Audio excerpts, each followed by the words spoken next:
4, 3, 2, 1. Hello, everyone, and welcome back to the final segment. That is an interruption. As you can see, we're all in different clothes. We're all a bit tired, and it's because we're recording this on a different day. But we're going to get into the final section of Kanye's discography, which is The Life of Pablo onwards. So, as our this favorite is section, yeah. I was going to say, because this is your favorite section, do you want to take the lead on The Life of Pablo? Yeah. So, Life of Pablo came out February 2016. It was a bit shit when it came out. I'm not gonna lie to you. No, I'm sneaking the burger.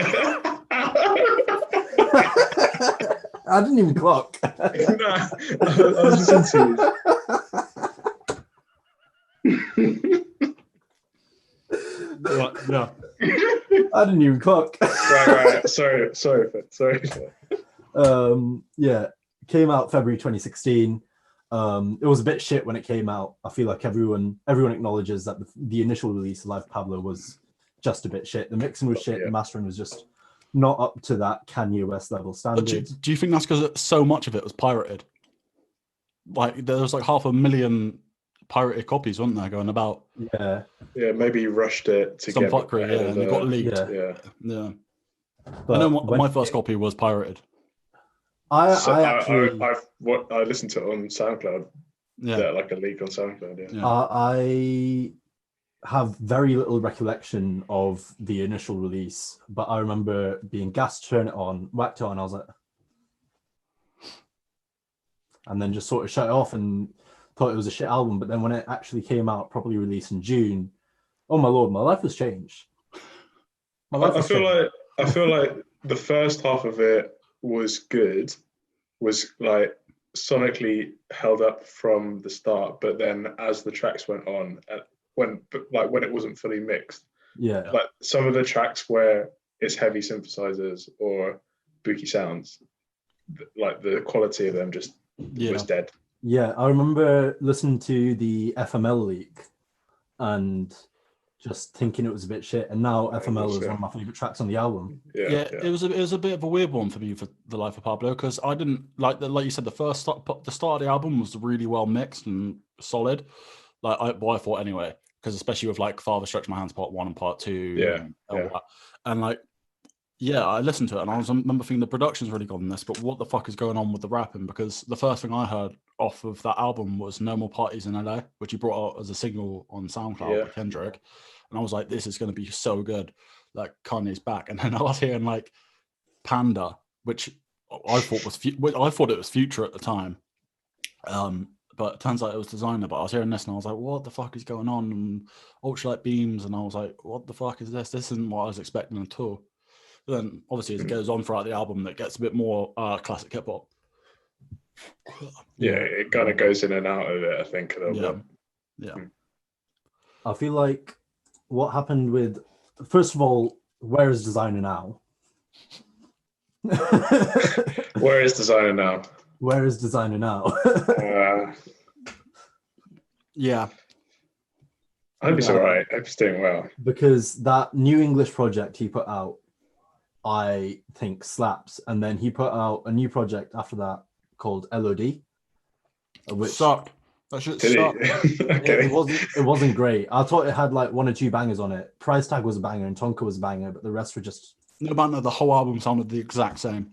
Yeah. Yes. That's the problem. I was like, oh, banger. Oh shit, second song's a banger as well. Oh wait, the third song's the same banger. Fourth song's the same banger. I mean, I hope he's doing well. I hope he's just in a studio somewhere hyping people up. I know he still gets paid for ad-libs a lot. Oh yeah. Because like he's the definition of an ADHD rapper. Do you know what I mean? So, he's so all over the place as well. Even in the new English project. But going back to Life of Pablo, we start off with Ultralight Beam, which is my favorite song on the album. The gospel back-ins, Chance the Rapper coming in with my favorite verse of his, but I just love the fact that I think it's his last verse of the song. I made something candy, I'm never going to fail. I made something candy, I'm never going to hell. I met Kanye West, I'm never going to fail. Oh yeah. Yeah. He did fail. He'd have And then the failed. big day dropped. Bro, how would you make Oh, an entire no. album about your marriage? Like, get out of it, man. But like, that's controversial. You think that's your favorite chance verse ever? Yeah, no, you not heard acid rap. Yeah, I have heard acid rap. And it's all You've really not heard good. Juice but before? I feel like Juice. we Yeah. need to remember favorite does not always mean best. Oh, okay. Did you say favorite? I thought you said I best. said favorite. Okay. I said favorite. Okay. Favorite Okay, does not that's always all mean best. Hey, no, even that's controversial. Yeah, Even it's that's still a controversial statement. yeah. The nostalgia I have behind this album, it's different. It's the album I blasted all summer right before I moved to Edinburgh, right after I finished school, just in my car, driving along to Ultralight Beam, 30 Hours, Father Stretch My Hands Parts 1 and 2. That Kelly Price verse at the end of Ultralight Beam. Oh, yeah. What, the gospel shit? Yeah. Yeah. I'm trying to work out because I don't think I played it that much even when it came out. I'm just going to look up 2014 hip hop albums because I'm pretty sure I didn't actually listen to it very much. But yeah, Ultralight Beam is my favorite song on the album. And then since we're doing sleepers still, my sleeper is 30 Hours. I know 30 Hours is on your list as well, Luke. That's my favorite. It's your favorite, yeah. Song. I feel like it doesn't get the respect it deserves. I just remember sitting in the car, living in Karachi, just like driving the car down the long stretch of road in front of the beach, blasting 30 Hours while the sun's rising and setting. Just vibes. Yeah, it's really good. It's really good tune. It's got some like really nice Kanye raps in it. Like, yeah. I really like that it calls like the Matt Barnes thing, Mike. Get off your phone, Mike. Mate, sorry, I'm looking up 2016 hip hop albums. Sorry. Because I've got a feeling there was something I was bumping over that a lot of the summer, and I just can't work out what it is. Sorry to. Okay. Because I'm talking about Matt Barnes, and you know about basketball. Oh, of course, Matt Barnes. Yeah, shout out Matt Barnes. Yeah, he's got a bar that's driving 90 miles like Matt Barnes or something like that. And just to beat someone ass. Yeah. And he kind of recognizes it's like a bonus track, and it's like just winds down. I feel like Birds in the Trap Sing McKnight. That came out. Oh, that's why I was bumping that before. Banging album as well. Yeah. Yeah, but yeah, no. I also want to talk about the Father Stretch My Hands Parts 1 and 2, because Father Stretch My Hands Part 1 might like, it's just outlandish Kanye, isn't it? With if I fuck this model and she just bleached her asshole and I get bleached on my t-shirt and feel like an asshole. Who else is going to rap that? Who else is going to put that in a verse? I don't know. I can't think of anyone that would actually say that. I mean it, and just say it with chest, you know? Yeah, saying it with chest. And that's the first time I've even heard of bleached assholes. I didn't even know that was a thing before. Yeah, I didn't know you could bleach assholes. True. Yeah, same. Wow. Kanye educating the masses, you know what I mean? Thanks, Kanye. Thanks, Kanye, man. Wow. I'm a shooter bootlegger. But yeah, Luke, if you want to tell us your favorite and your sleepers, your favorite. Oh yeah, so favorite 30 Hours, sleepers, FML, I think. Yeah. Bookie Beat. Weekend's really good on it. The way Kanye flows on it is very nice. There's got a really nice sample at the end, but it's actually hit by Section 25, which is a cool song. Education. Yeah, there you go. I googled it before and wrote it down. When we're talking about FML, like we talk about like mad crescendos. This song has a mad crescendo. Mm-hmm. The way the song builds up was like really low key, and like Kanye sort of like singing over a really like simple beat. There's like 2-3 instruments going on in the background while you're singing for the first minute of it, and then it just slowly builds up into this mad like organized chaos. It's the weird bass. It's the weird bass kind of comes in. Yeah. Like we need to keep account, right, on all these podcasts of all the times that Phil says organized chaos. It's a thing. It's a thing in music. An organized chaos counter. Something chaos. It is, but that's what they're going for, isn't it? Yeah, definitely. So I mean, I'll tell you what, my sleeper on the album is the definition of organized chaos. Freestyle 4. Oh, that is. And now I don't know, right?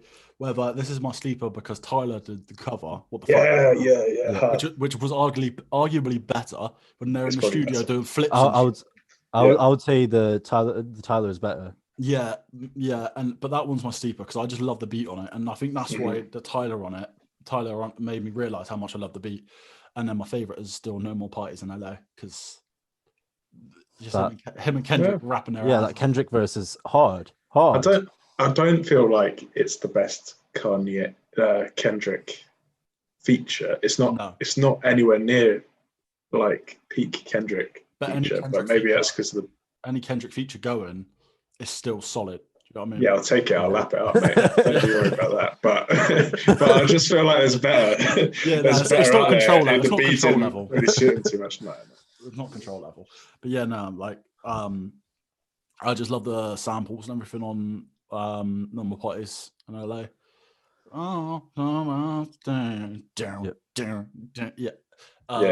Yeah. But then, sorry. We also, on this album, you do have Famous with the music video that came with that. Yes.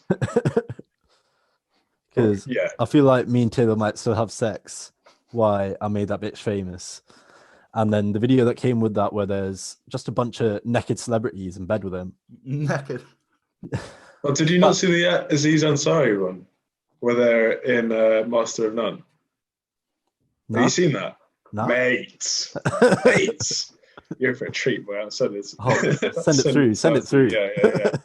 But it's like so you know Master of None. If you've not seen Master of None, people listening, this is dead to you. But basically, give it a watch. It's a really good watch. And then the video of Make Contact will make sense to you. Yeah, man, you've got like 10 hours to 10 hours of TV. We're just giving you 10 hours of TV right now. Okay, it's a good video. I'll give it a watch. Yeah. So carry on. I think the other one that Luke wanted to point out as a shout out, I saw it in the notes. One that I love, a couple of my mates love, and it was like it was Saint Pablo at the end of the album, which came out on the second release. And I've played it around so many people, right? And this song is so hit and miss because of that high synth that plays throughout of it. Yeah. When you notice it, but some people were so annoying that they can't actually stand listening to it.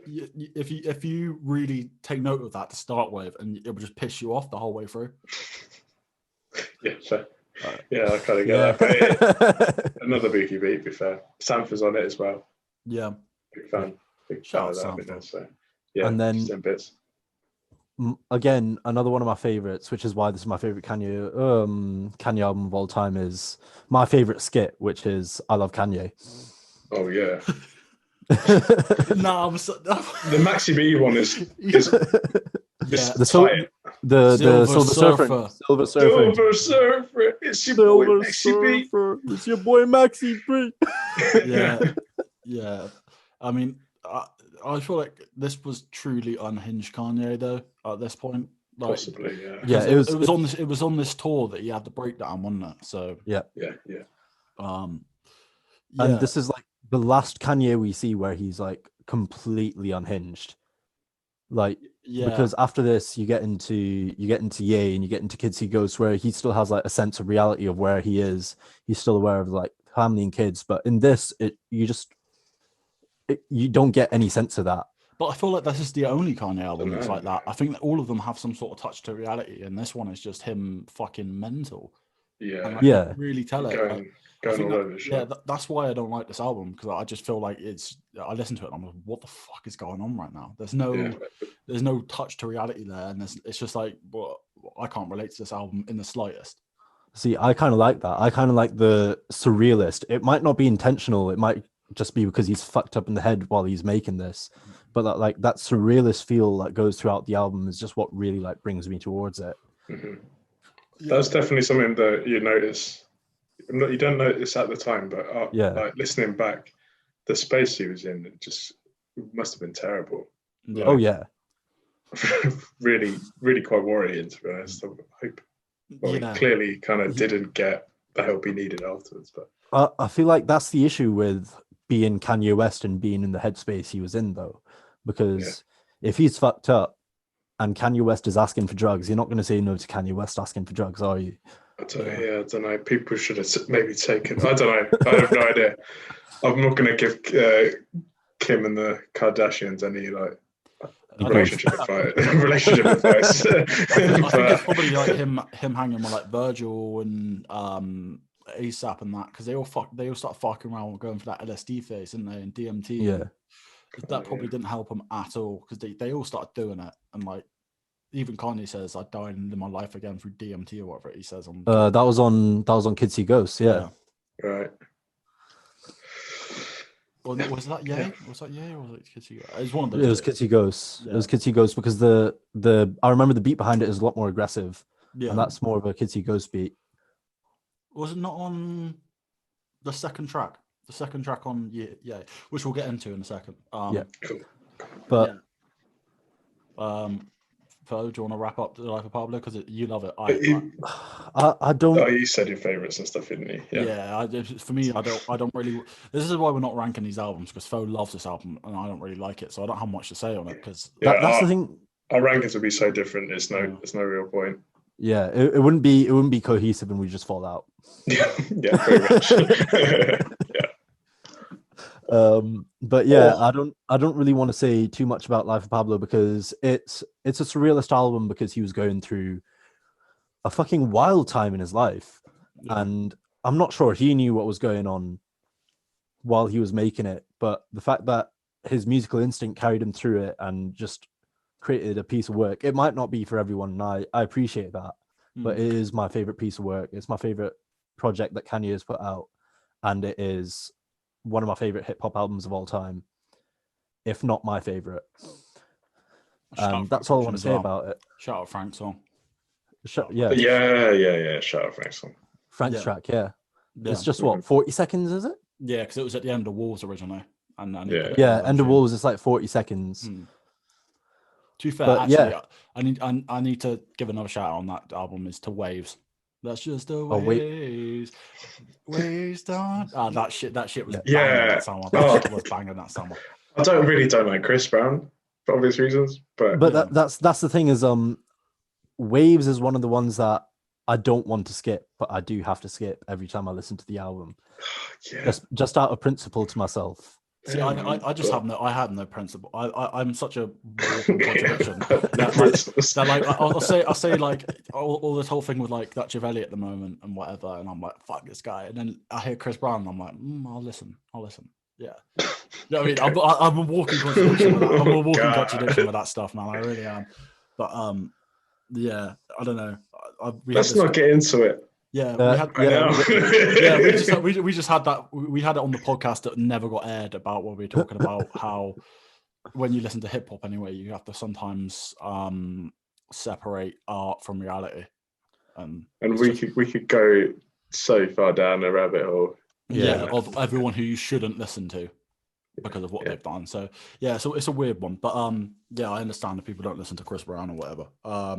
So yeah, we'll hop straight on to Ye, which was it wasn't the first one released from the Wyoming sessions, was it? That was Daytona. I can't remember the order. I think it was. Yeah, I think it was the first one, and then it was the Wyoming ones. Okay. Yeah, Daytona came up first. Then it was Ye. Then it was Nazir. Then it was Kids See Ghosts. Then it was Taylor's, I believe. Yeah, the KTSE, which all 5 albums are incredible albums. I was listening back through the Wyoming Sessions albums today, and I just realized I'd listened to that KTSE by Tiana Taylor once or twice, but I realized I just swept that under the rug. I've never listened to it, and I refuse. Incredible album. A Rose in Harlem is. Why should you refuse to? Because, bro, she's a dancer. She's not a singer. Come on. Whoa. I'm sorry. I've never heard anything she's on and rated it. You made a punk song, man. You know. Have you not listened to Rose in Harlem? Nah, man. Like all I heard was Tiana Taylor dropped it, and people said it was whack on Twitter. So I just never listened because it's not my style. So incorrect. I mean, I'm a sheep. I don't form any judgment. Bro. You got sheep. I've never listened to it, but. Exactly what you want to.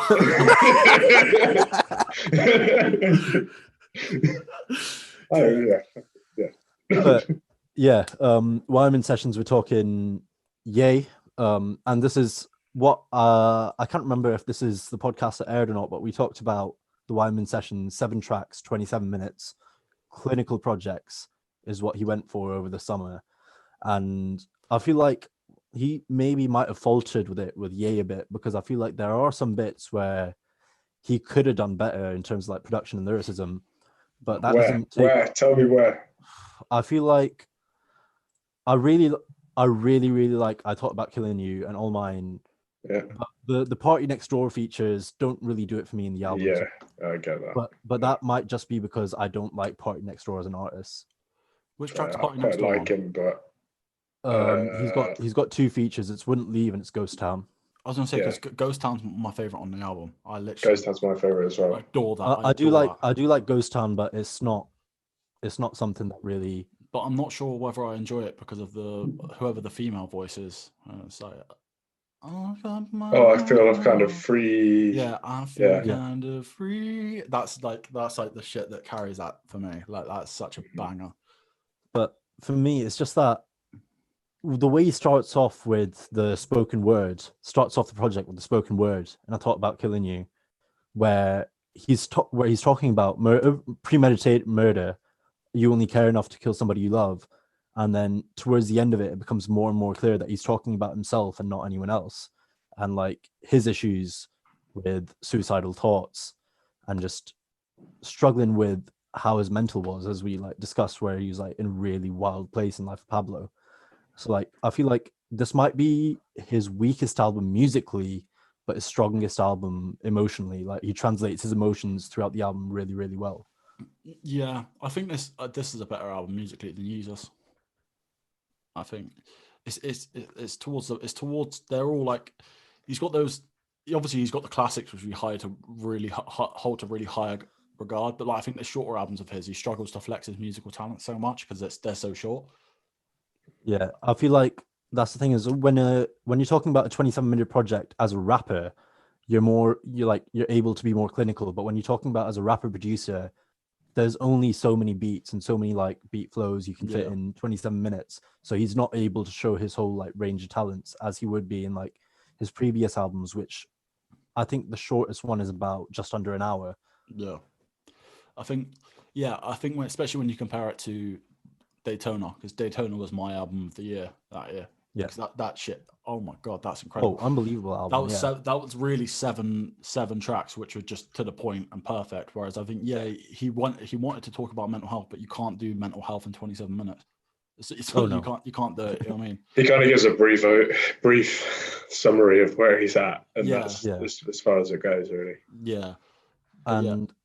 We were talking about was it the last segment, we were talking about the on Watch the Throne, Hamar, where they're talking about how they've grown up with fucking bitches like and all that, and then now that they're fathers, they're a lot more aware of like where they are. That comes through a lot in the last song of the album. Talking about that on We Major, about We Major. That's it. Yeah, I thought we were talking about it on Hamar on Watch the Throne. There was a bit of something on Watch the Throne as well. Yeah. That's the forefront of the song, Violent Crimes, was the last song of the album. And I think he says, I hope your body is more like your father's and not like your mommy's. Yeah. Hope you do karate, not Pilates, something along those lines. And just making sure, like, and that's really like brought to light when you think about that, the fact that the album right before this was Life of Pablo. Yeah. Where he's talking about fucking models who just bleached their asshole, and now he's talking about wanting his daughter to do karate. Yeah. And not Pilates. It's a really odd, I think the point of view he kind of puts across in all of those kind of hypocrisy things is really odd. It's really uncomfortable for me at the minute. Like, well, just all the time now. Just because kind of he doesn't talk about his son in any of that, how his son looks, you know. Yeah. It's a weird one for rappers. It's like, I mean, like, if you're gonna be, it sounds stupid when you say it, but like, if you're gonna be misogynistic, be misogynistic. Don't be misogynistic and then say oh no, I've got a daughter now or whatever, and then go and do another track which is misogynistic. It's just, it seems a bit pointless to me. Yeah, you can either change for good or you can stick by what you are, but you can't flip and flop about. Yeah, or you can have this persona, like no one's going to sit there and say Kanye West is completely misogynistic because of hip hop, because a lot of hip hop your personality and your persona isn't reflective of who you are as a person. You know what I mean? Like, so no one's going to say, like, no one believes him when he's on The Life of Pablo saying about how he's fucking all these models when he's got Kim Kardashian as a wife. You know what I mean? He's a family guy. Like, no one's actually believing him. So he doesn't have to go out there and kind of have this this level of hypocrisy where he's saying, well, I'll do it to another person's daughter or another person's mum, but not, I've got to look after my own daughter. I mean, we see it with J. Cole. J. Cole was married for years and years and no one knew. He had his high school sweetheart he married to, and then it got exposed in an interview, and he was like, no one actually knows that I'm married. And it turns out, like, you know what I mean? And he was talking about fucking loads of bitches and whatever, you know, like, sorry, I shouldn't refer to I feel like it's hip hop. Sorry, you just get into the flow of it. Yeah. I feel like with Kanye though, earlier on, it was easier to tell when he's being serious and when he's not being serious. And now he kind of sounds like he's always been serious. Yeah. Because he's mental. He thinks he's telling the truth, where he's just having boring sex with Kim all the time. Yeah. Yeah, he's genuinely fucking psychotic at this point. But like, maybe that view, maybe I can't understand that view because I'm not at that stage in my life where I understand how I'd feel about a daughter or something like that. But yeah, I just can't get my head around it at the minute. It's weird. That's fair. I feel like that's something that we'll learn in time. Yeah, probably. Maybe, but I don't know. It's a weird one because, like you said, he doesn't mention his son or anything like that. It's just it is a weird one, but like it's that weird gender roles protectionism kind of thing going on throughout history, where men look after their daughter, but they want their son to go and be a shagger. You know what I mean? So it's a bit of a weird one, but but I also want to talk about my sleeper on the album. It's also possible that we just cover the entire album in our favorites and sleepers, because there's 6 tracks that we can talk about and there's 7 tracks on the album. But my sleeper on the track is the Ty Dolla $ign feature. It's All Mine. Yeah. Okay. Where he comes in with that like really, really high pitched vibrato verse and he's like, I can't do it because I'll just make a tit of myself on the internet. Yeah. But what does he say? What does he say? Because I can't really remember. Yeah, take the genie out the lamp, rub the genie out the bottle. Yeah. I'm gonna lose my mind in it. Yeah. I know that one. Yeah.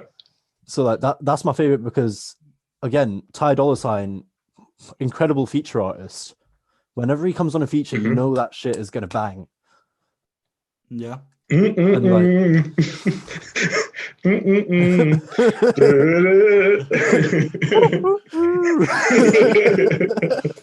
to be fair, I mean, my sleep was the only one that's the outlier on the album, and that's Yikes, which is the one I thought that he said about DMT on, but maybe it wasn't. I can't remember. But yeah, Yikes is the fucking crazy one at the start, second album.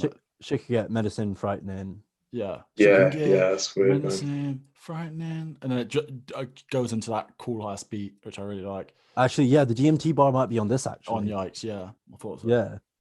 Yeah. My sleeper is No Mistakes because it's got just nice. It's nice Kanye. It's just happy. Don't have to think about any dark shit. Charlie Wilson's on it. Just have a nice time.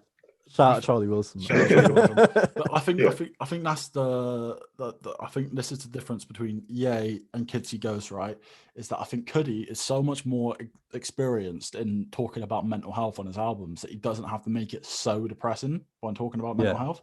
So on Kids He Ghost, they're talking about mental health often, but it's so much more uplifting than Ye, which is really dark. Yeah, that's it. Is that I put my hand on a stove, I feel free. Yeah. And I mean, you listen to Cudi from the start of his fucking albums, he's been talking about being depressed, like all throughout. So when it came to Kids He Ghost, which is the next album we're going to talk about. I'm assuming we can move on from Ye. Yeah. Because go for it. we covered Ye a lot. So yeah, Kids See Ghost, and I'm not going to lie. This is I said instant classic when this came out. I sometimes revisit it now, but not too often. But when it came out, I remember listening to it in my car. I was driving to Cardiff, and I did shed a tear. Yeah, I did. Oh, wow. Yeah, I shed a tear listening to it because I love Cudi and Kanye so much, and I was in a dark place myself. At this was summer 18 almost. Mm-hmm. So this was around the time when my family life was getting a bit fucked up and everything. And I remember listening to it, and I shed a tear in happiness. I was like, this is the best album ever. At the time, I was so gassed. I was so happy. And then I listened to it a few more times, and I was like, okay, yeah, it's still really good. But it didn't hit the same as nowadays. It doesn't hit the same as when I was in that dark place listening to it originally. Yeah, I agree with you there, because I was going through a bit of a shit time of my own, summer 18, and then Ye came out, and I was like, this is the emotional vessel I need to transfer myself into. Yeah. And then Kids See Ghost came out with it, and I'm just literally, that's all it was. It was like, whoa, I'm sad right now. They're sad. This is perfect. I'll tell you a funny story. Is I was actually I went to Cardiff that weekend to see my mate who was at uni. Shout out Hazel, and I remember staying in her room, and I was sleeping on the fucking floor, sweating my ass off on this duvet in the middle of summer. But I decided I wanted to sleep fully clothed, obviously, because I was sleeping on the floor and everything. That's just what you do when you're drunk. So I sleep in the duvet fully clothed, and I sweat through an entire duvet in the middle of the night. But I didn't care. I woke up in the morning, right, because I was grossed out, and I put on Ghost Town Part 2 and literally played it into my mate's ear to wake them up. I was like, this is the album of the day. I literally, that was a weird anecdote, but you know what? People got to hear the truth. And that's it. Yeah. And I've told you two about this. You two know my theory about the Ye and Kids See Ghosts. I in my opinion, I feel like they're two of one album, two parts of one album. Yeah, well, you got Ghost Town Part 1 and Ghost Town Part 2. Yeah. And he's never confirmed or denied this, so this is entirely speculation on my part. But these two albums are the duality of Kanye's bipolar. Yeah. Because in Ye, it's all very introspective and dark and reserved and that. Reserved, and he's acknowledging that he's in a dark place, and it's in the lowest lows of Kanye.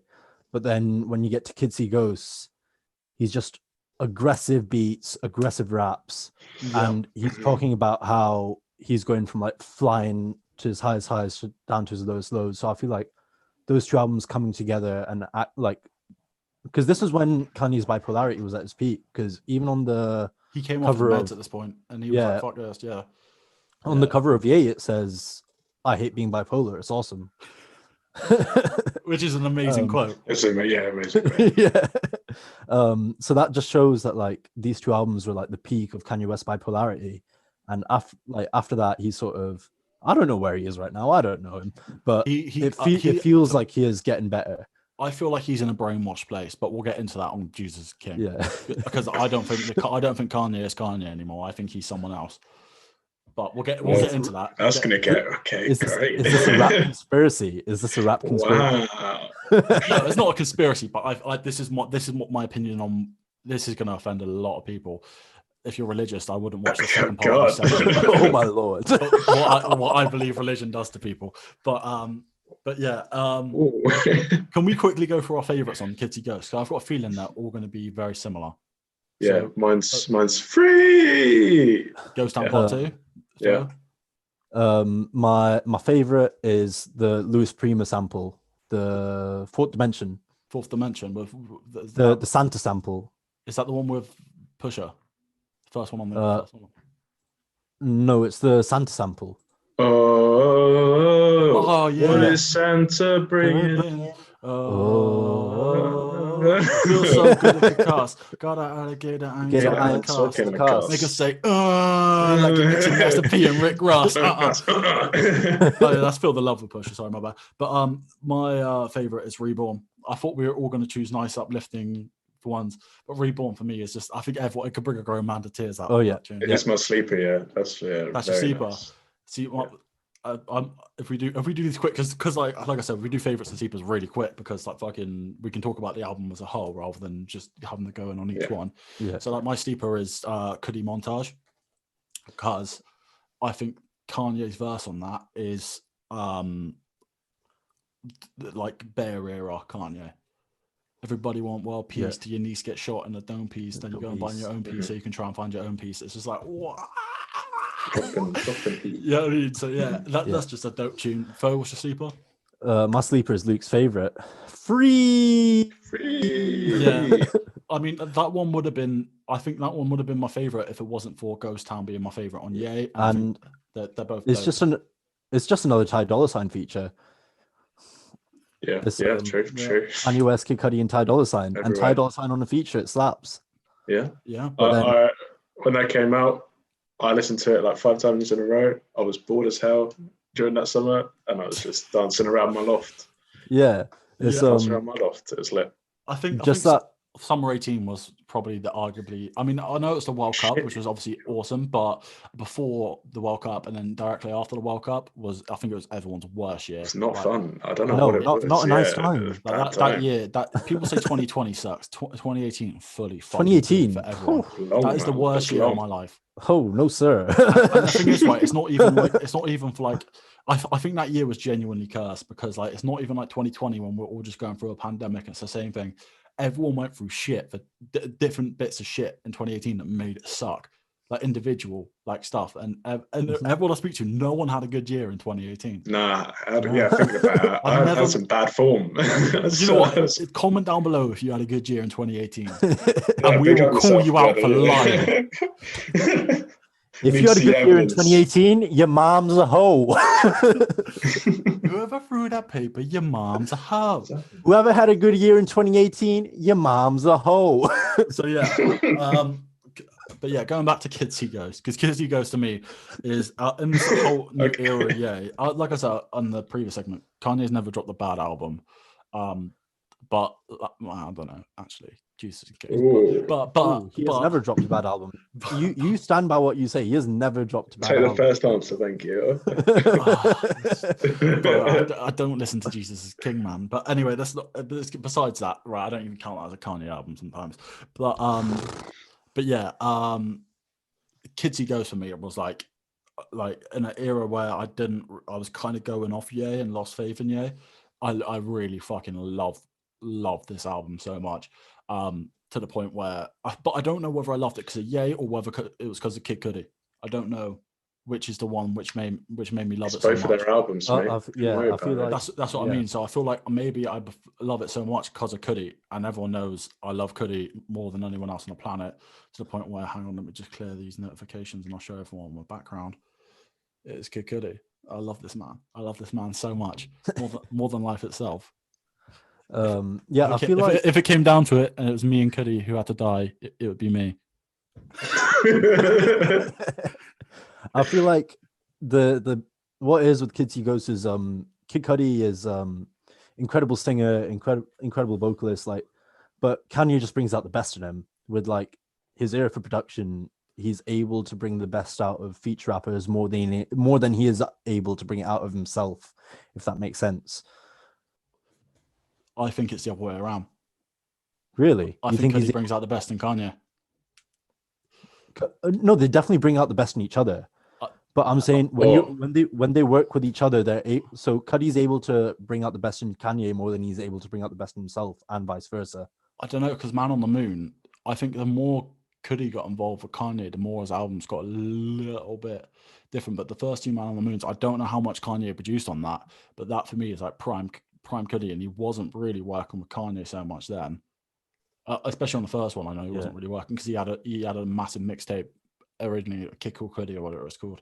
Yeah. And And I honestly think it's Cudi that brings out the best in Kanye. And if it wasn't for Cudi coming along and people like Sci-Hi as well, Kanye wouldn't have the longevity that he had in hip hop, because they were able to alter his sound and make him sound better. Do you think they altered his sound, or did he just go with them? Kanye didn't do 808s till he heard Cudi. That's true. Kanye didn't make 808s till he heard Cudi. You know what I mean? So I think Kanye and Cudi, or Kanye and Jay-Z? Kanye and Jay. You're gonna say, yeah, okay. Kanye and Jay, bro. That is hip hop, like royalty there. Like that's greatness right there. Those two together, it's just unbelievable. And that one, it really is. Kanye brings out the best in Jay. That one really is. Yeah, I agree. Yeah, like even Lucifer Hook wanted from the Murder Capital, where we murder for capital. It is Lucifer. Kanye came up with that hook, and Jay took it. That's it. He did, yeah. You can see it in the video.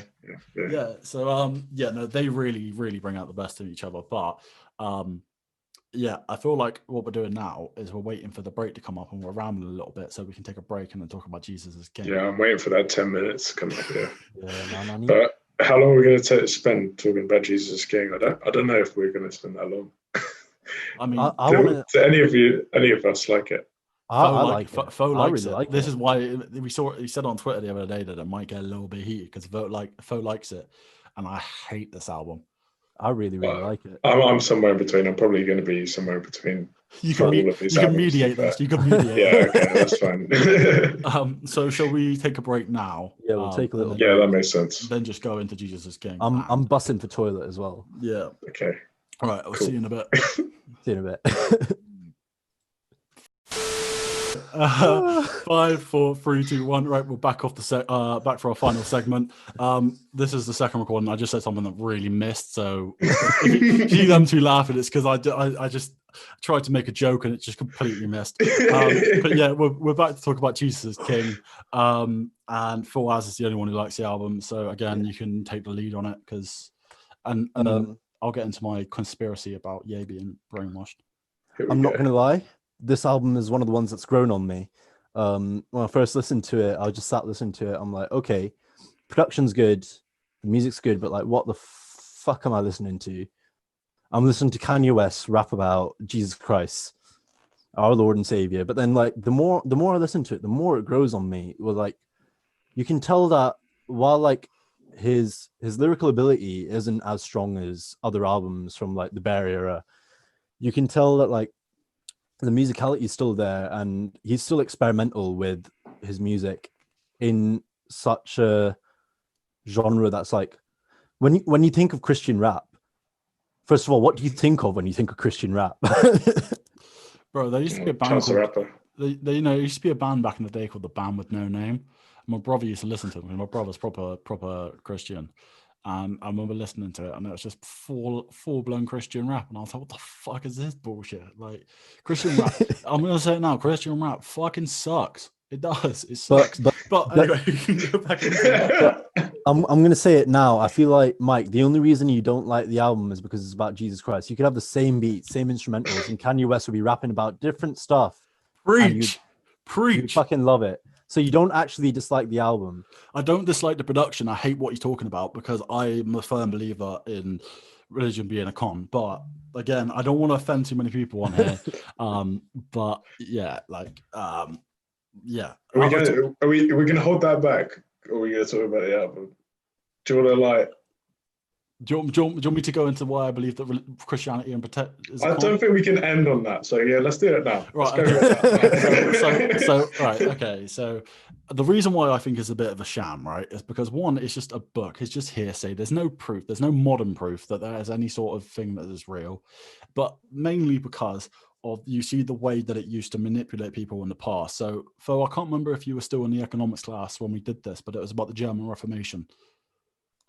I was. Yeah. I was there. So they were talking about how the church used to actually take like say they used to charge like it was either 1 or 3 gold coins a week or whatever, which was a lot of people's money back then in Germany. And basically they would pay for their indulgers. So the church would take money off people and profit from people believing that if they did that, they went to heaven. And then on top of that, you had them paying because they couldn't read or write. They had to pay to read the Bible, and they had to like basically pay to be religious. And I think from there it's evolved and it's become something of a cult following. And nowadays, if a new religion started now, everyone will say it's a cult, but because it happened 2,000 years ago, it's all for some reason gospel. And like I understand why people are religious, because they are, there's fear and death especially, and the life is a very hard thing to understand. But for me, when you start looking into what's actually gone on within religions and how they've used it to manipulate masses of people, this is something I can't get on board with. So when I hear Kanye preaching about Jesus, and he's essentially got his own cult on that Sunday service, where he's got people coming in, and I don't know if they're paying or not, but he's got thousands of people there at Sunday service. And I'm looking at it and I'm like, this is genuinely a cult following. This is warrior. Yeah, but don't say that shit don't slap though. What I'm saying is, if this wasn't Christianity, or, if it wasn't Christianity or any other major religion like Islam or Buddhism or Hinduism, people would say this is genuinely worrying and we need to look into shutting it down. Right. But yeah, I got takes. I'm sure Furs takes. I agree with basically everything you said. That was like all of the negative stuff that you said. There's definitely huge problems in all of the major religions that don't get resolved, and I would consider them unhealthy. Yeah. And they're strictly because of historical credibility. Yeah. But I think a lot of people our age that are religious now kind of take it for what it is. And see it for like as kind of community, kind of take guidance from it. And I know. Sorry, you finish. Yeah, take guidance from it. I think I don't really understand the whole spiritual side, but I think people find comfort in kind of just agreeing that there's something going on that we don't really understand.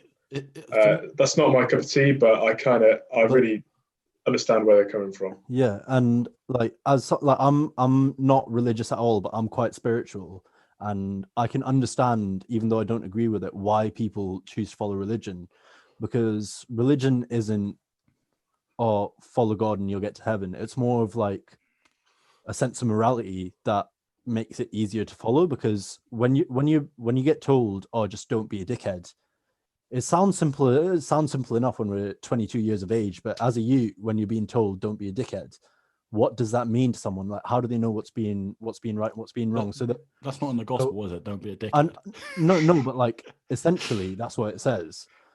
Yeah, I mean, if you had to sum up in just don't be a dickhead. Yeah.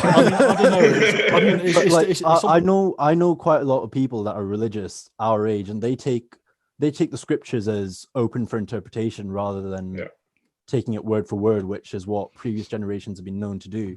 So I feel like having religion being open to interpretation is probably the healthiest way of having religion.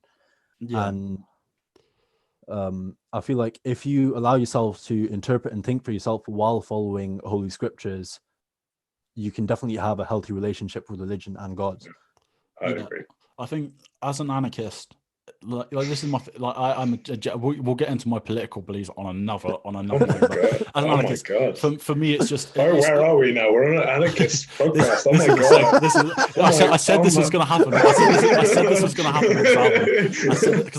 Because I hate or things like organized religion. I think to each his own. If people want to have their own faith, that's fine. But as soon as you start to enforce it on other people, that's when it gets a bit wrong, and you start manipulating masses with rule and telling people what they can and can't do. And there's a consequence for an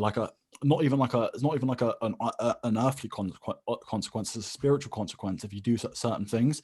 I think that's when it starts getting a little bit wrong in my eyes. And obviously, again, to each his own. Like for example, obviously Dell's Muslim. Good friend of ours. We have a comment on his religion because again, he doesn't enforce it on us. If he was like, you lot can't do this now, I'd be like, well, bro, come on, relax. You know what I mean? So I think because he helped, I don't have no problem with people who are religious and people who are Christian. Like my brother's Christian, he doesn't enforce it on me. I've got no problem with him having his faith. But if he tried to then tell me that I was living my life wrong because I don't believe in faith, I think that's when it ggets a little bit out of hand for me.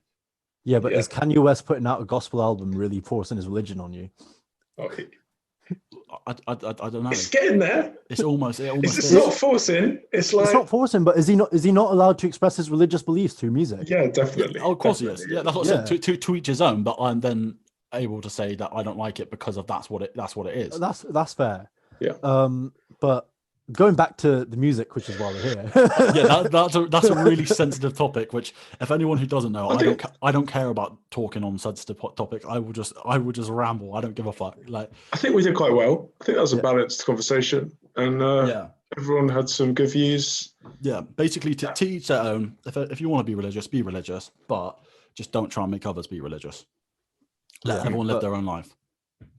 Music. Going back to the album, my favorite song on the album is Cellar, and I wanna give a special shout out to the Sunday Service Choir version of Cellar as well, because that is a banger.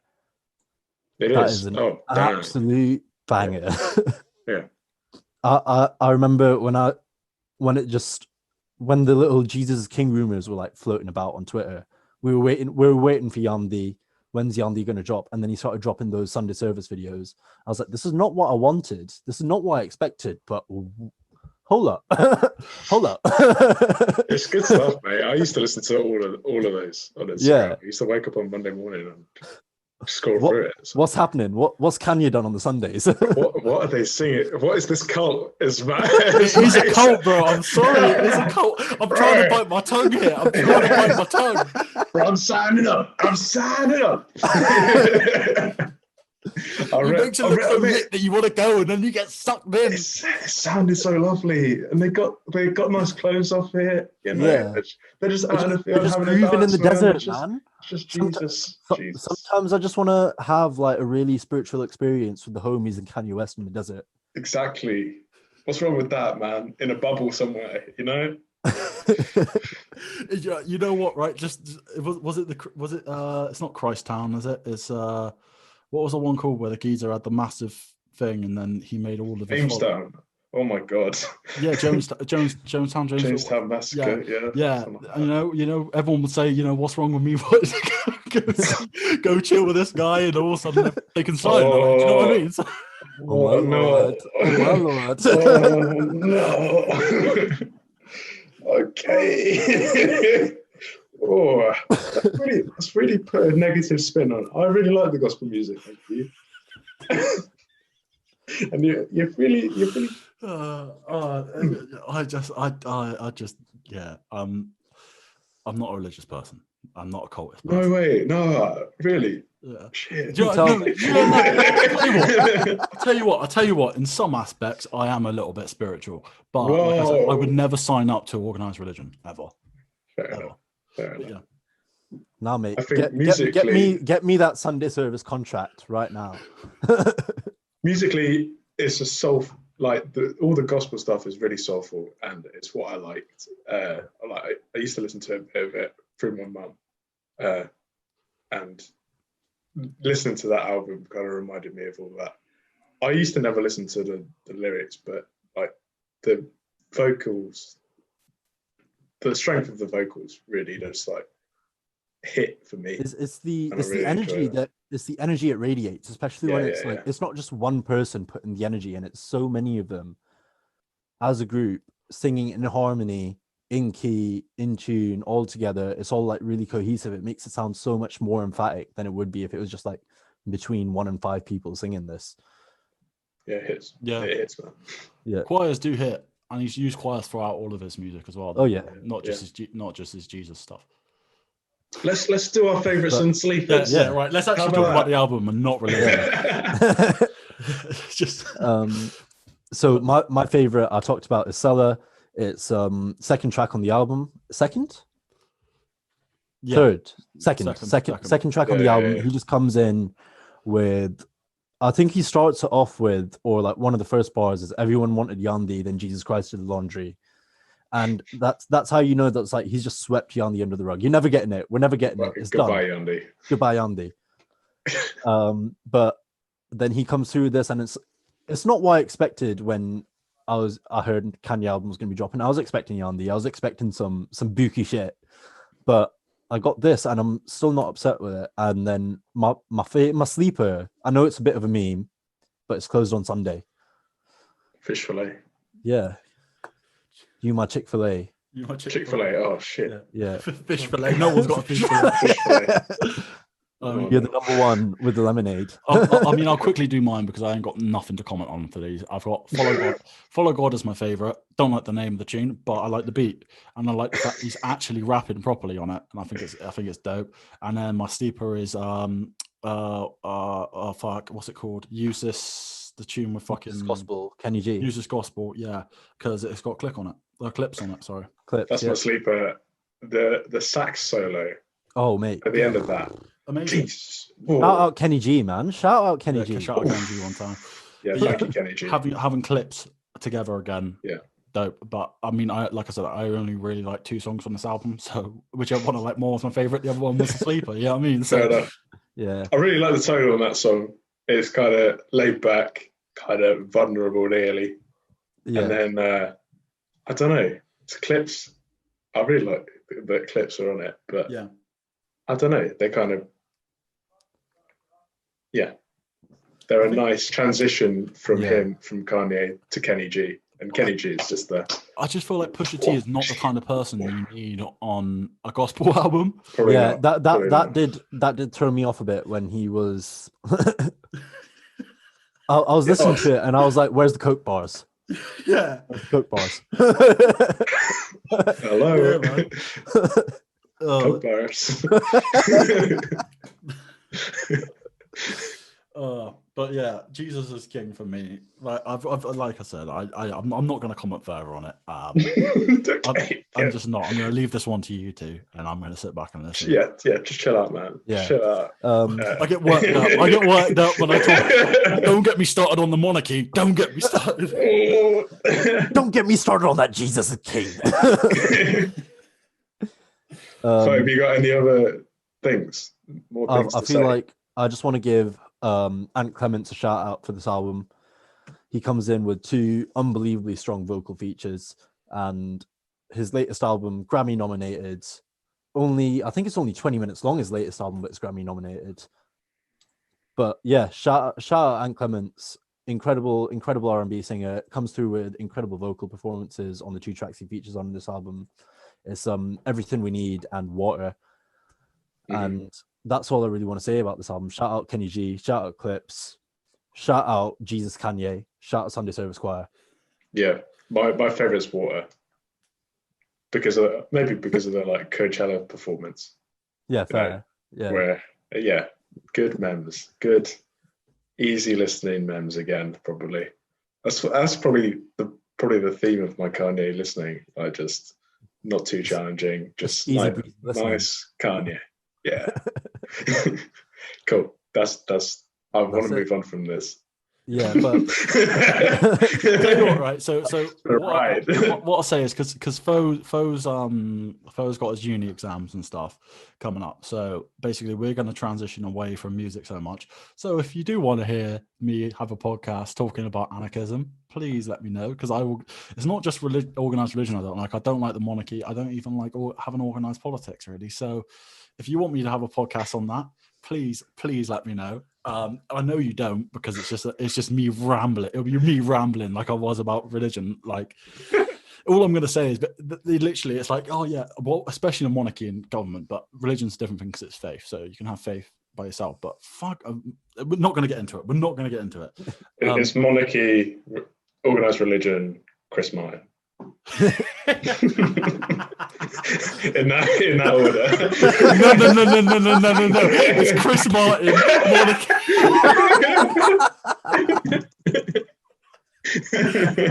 By the way, did we see? We're going to go off track here because we pretty much finished on Kanye now. Yeah. Did you see that Coldplay or whatever got nominated for the Grammys and fucking The Weeknd didn't? Yep. Mad. Rina Sawayama snubbed. Moses Sumney snubbed. Weekend snubbed. But can we talk Music snubbed, man. Weekend arguably had the biggest album this year, and he didn't. Not arguably. He had the biggest album this year. Yeah. Biggest track this year by far, and he wasn't even nominated for track of the year. I mean, You sell the most singles or something. Yeah. It was ridiculous. Flashing Lights, or whatever it is already on like 1.5 billion plays on Spotify. It's ridiculous. Like, and then another one that really confuses me. I was talking to Luke about the Robert Glasper album. I thought that was nominated for rap. No, that's nominated for R&B. I don't know what album you're talking about. So it's like jazz rap. It's heavy jazz rap. Yeah. And it's been nominated for R&B. Mate, they did this every year. I don't know why we're surprised. How can you have like Grammy similar? Seriously, Buddy, Denzel Curry, Mick Jenkins, all these people featured in an album, and it's an R&B album. What? To be fair, the Grammys has been a joke since 2012. Let's be honest. Exactly. I don't know why people take him seriously. Since the Heist won Best Rap Album. It's just so at the end of the Grammys, somebody can take a photo with all of the Grammys in their hand. That's it. That's the only reason why. Like that clout, the clout people get from that photo is the only reason why people take the Grammy seriously. No one will ever have as much clout as Kanye West pissing on his Grammy. Yeah. No. Yeah. But to be fair, I mean, Chance the Rapper won a few Grammys, and that was a bit of a joke. It was good. Colour and Book was a nice album. Technically, it was a mixtape. But what do you think about the mixtape thing? Like people releasing massive mixtapes. So I think an album and a mixtape are different in the sense a mixtape traditionally was something that is you used to take it from other people's productions. So like 50 used to drop loads of mixtapes rapping over other people's beats. So traditionally, that's what it was in hip hop anyway. Obviously, way before, mixtapes were literally just like you would take one person's song and then put another person's song on it, and you'd literally mix up a tape. Yeah. And then now the lines have got really blurred between what's a mixtape and what's an album. Traditionally, mixtapes tend to be free and albums don't. But then mixtapes now, obviously, all on Spotify. So now it's a real blurred line as to what the fuck is actually a mixtape. But I think mixtapes are a little bit less organized. That's it. I feel like I was gonna say, for me, a mixtape is a lot less cohesive than an album, whereas an album displays like a proper story, and actual themes behind the music, whereas a mixtape is just a collection of singles. It could be a playlist. It could just be a playlist. Yeah, which is what the Colour and Book was like. But but also it's like it is whatever the artist wants it to be. If the artist is calling it an EP, it's an EP. If the artist wants to call it an LP, it's an LP. If it's a mixtape, it's a mixtape. If it's an album, it's an album. We have too many names for it. That's why I just start. That's it. Especially in my music now, I just start calling them projects. One project, and that's it. What was it? I think with 1.5 by Amine, he said it was an EP, LP, album, mixtape. Yeah, that's the best way to do it. Yeah, he's like I don't want it. It's just music. It's just music. Smart, mate. Smart. Yeah. So that's the thing though, because this is what it is with streaming and everything, and iTunes coming in and really mopping up. It has blurred the lines because obviously EPs and LPs were more when it was vinyl as well. Yeah. So you had limited plays, which would be like one or two songs on each side, and then EPs would be a little bit longer, like 5 or 6, and then an album would be a full blown album. Yeah. And mixtapes were literally on a cassette tape. So, but nowadays it's all digital and everything's on the laptop, on the phone. Yeah. So people call something like Chip's got his new mixtape coming, which he's got the pre-order for now. Back in the day, you didn't pre-order a mixtape. It was like you just got handed it. Yeah, you're just giving out. You know what I mean? So yeah, it's a weird one. I don't know why people. I don't understand the definition. Like you'd hear acid rap, and you say that's an. By the way, it's definitely a mixtape. But it could also be an album. You know what I mean? Yeah. It's a weird one. It is a mixtape, but it could be an album. Yeah, man. But like going on Chance anyway. Well, when Fo's back from his exams, we're going to do an episode on what the fuck happened to Chance the Rapper. Really? Do you think like in prelude to that? Do you think his decline is as bad? Is really really bad, or do you think it's just a blip? No, it's awful. He's not coming back. He's done. Not coming back. Bro, if Chance it's got to the point if Chance dropped something now, I wouldn't listen. I wouldn't even bother. I don't even know if he's dropped any new music recently. he would have to come back with the most banging single and drop it, and it be flames for us to actually sit and listen to a project. See, I would listen to a project by chance, but that's just because I would listen to a project by any cunt. Yeah, at least once. Yeah, I mean, you listen to the Tiana Taylor album, so I mean, it bangs. I'm gonna stick that on right now to prove a point to you, Mitch. Yeah. God damn. I think that the singles that Chance did in the lead up to Big Day and like the features he's been dropping around it, like aren't bad. They're pretty good. I would still listen to the album was god awful, but I'd still carry on and listen to it. I think in the future. I have to confess to my sins here. I started listening to Hot Shower as a meme, and now I unironically like it. Yeah, it happens, mate. See, I think his brother's taking his clout now. I think his brother's really taking. Brother's really good. Taylor's insane at rapping, and he hasn't got. See, this is the thing: is Chance fell down the rabbit hole of doing the whole "I love my wife, I love God," and when you come through with acid rap, that's not the audience that you're gonna get. So when he starts doing that, the audience switches off, and you could see it coming through on Coloring Book, which is like I think acid rap is one of the best hip hop mixtapes of all time. I think it's incredible, and like he came through with that school of 1999 with Joey Badass.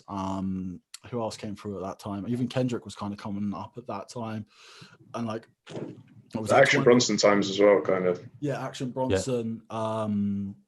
Like the pro era Beast Coast, Flatbush Zombies. They were all coming up at that time, and like shout out Beast Coast, man. Yeah, Beast Coast, fucking ridiculous. Even ASAP Rocky as well was coming up at that time, and like they've all gone on to big things, and like they stay true to hip hop and what they were doing. But Chance can't really make things like acid rap anymore because he's got a completely different lifestyle to it. So so while he's living a better lifestyle, his music will suffer for it. So interesting. I hope not. I would like, actually, on that all that New York stuff, I would really like to do a little Beast Coast kind of Action Bronson. Yeah, definitely. Yeah. Can I just say that Escape from New York album by Beast Coast is incredible. Yeah, it's really good. Yeah, just cover all of those like different come-ups. Yeah, because especially those two first Flatbush Zombies albums or mixtapes, they are overlooked in hip hop. They are overlooked in hip hop. What was my introduction to Flatbush Zombies? What's the one with the bubbles on? They've got green and yellow bubbles. I know the one you're on about. Hang on, let me look it up. Yeah. Whilst everyone looks it up. It's not 3001 Laced Odyssey, is it? Because that's 2016. I think that's it. Yeah, that's really good. Yeah, that was my. Yeah, the title track of that is odd. It's like 16 minutes and something like that. Yeah, 10 minutes. I mean, 6 minutes. The Odyssey is 6. Okay. Yeah, the one. Wild song. I heard of them through Drugs and Better Off Dead. Those two. I actually heard of them through you, Mike. You're the one that sent me Vacation in Hell. And that's how I got to know about Flatbush Zombies. Yeah, bro. Beach is such an underrated voice. Yeah. Just voice. Is that like, you know how like in drill, like so like we have like Pop Smoke and like the people with that really deep ass voice. He's got that, but for hip hop, and it suits a real. It's like he's like DMX if DMX had died, and then he got reincarnated as DMX. He's got that deep ass voice, and like he can just say the most outlandish shit, like how he wants to take Rihanna to a private island and throw her legs over her head like a Hurricane Rana. Bro, they just say that man, like that whole wild stuff, man.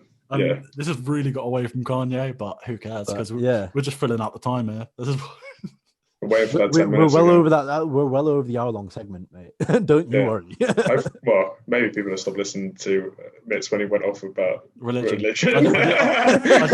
I gave a trigger warning in the first part of it as well. I said if you don't want to hear about religion, don't listen to the second part. Yeah, that's fair. Because I mean, it's a weird one because like especially if we're going to do a podcast weekly, it's like you two know me anyway, because I just say the most outlandish shit because that's what I believe. So it's going to be weird doing it on a podcast to the point where like because you two understand, like everyone I know understands if I say something that like can be taken 50-50, that I mean it in a good way because they know me as a person. Whereas if I say something on a podcast and they don't really know me, they might take it in the other way.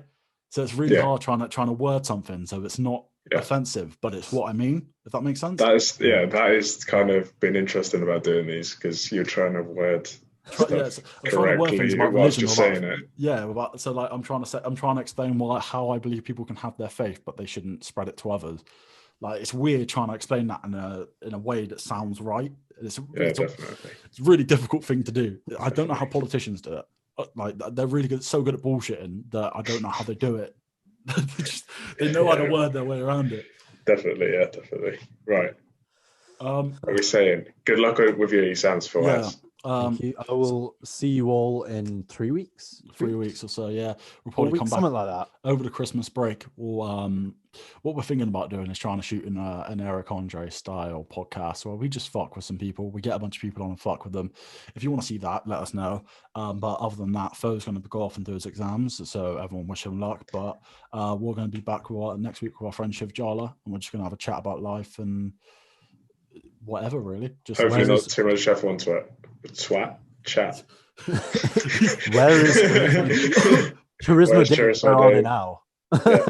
So yeah, it'd be more laid back style, like less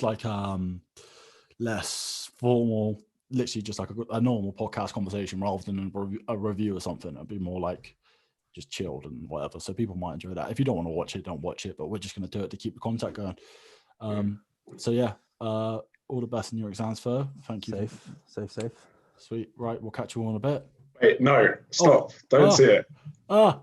I'd like to end this episode with we talked about Jesus, the assassin verse on I'm in it I've forgotten what I've said. I'm too tired. Okay, basically, I'm just going to read the it. Assassin verse and I'm in it. Yeah, that's it. We're going to have a nice gospel reading. Reading of it. Gospel reading. Spoken words. Spoken word. Right. It's quite out of context, but okay. Hopefully there's nothing too bad in this. Okay. That's all Dem can do. Say what? That's all Dem can do. We deal with action ting. Just a bad man ting. A dat man do. Action ting, yo a bad man ting. I'm a bad man. If you don't say disrespect we not take, no way, Jose. Try that pon February the 30th. That's right. Couldn't try that no day. When we roll pon your block, no better feel say when won't spray like an aerosol can. When we roll pon your block, no better feel say we won't spray like an aerosol can. We are gone say smile. We are gone smile upon court day because we beat murder charge like OJ. Thank you. Amen. To the Lord Assassin. Thank you, right. Assassin. All the best. Thank you everyone for joining us through the 3 segments. We'll see you next week. Sweet. In a bit. See you next week.